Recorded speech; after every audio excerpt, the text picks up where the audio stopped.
Public school districts sued the White House over its effort to dismantle the Department of Education. The Trump administration says it wants to return control to the states. But Dia Wall just spoke with some local advocates who are sounding the alarm. Well, Chris, buckle up. We do have some clarity, but also more questions on where the Department of Education goes from here. Today, I talked to a former Department of Education attorney and an NAACP local president, both in Dallas, about the effort to shutter the Department of Education.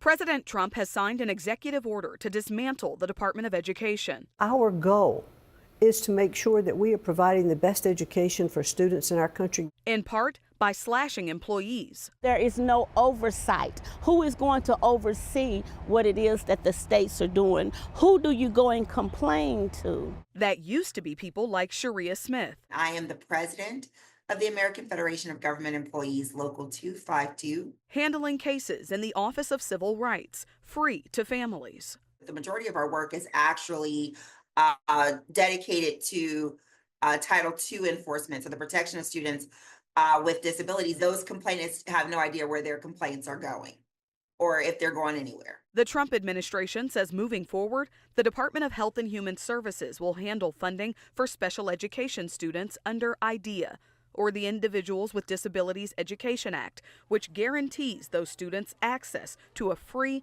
appropriate education. They're not going to be disrupted, and it really does rest from the federal level on the funding. So the funding is appropriated by Congress. It flows through to the states. The $1.6 trillion federal student loan portfolio will now be managed by the Small Business Administration. A federal lawsuit was filed Monday, calling the president's executive order unlawful, asking the courts to intervene as those affected try to figure out what's next. What a shame. What a travesty. I think about all the children that will be affected. It is also wildly incompetent and chaotic. When you are attacking education, the smallest agency, so there's not a huge cost savings here to be had. And you're attacking the services for Texas children. You have to ask yourself why. But here's the challenge. The Federal Student Aid Office is protected by law as the administrator of the federal student loan portfolio. It's the Education Secretary's job, by law, to administer the funds for special needs students under the Individuals with Disabilities Education Act.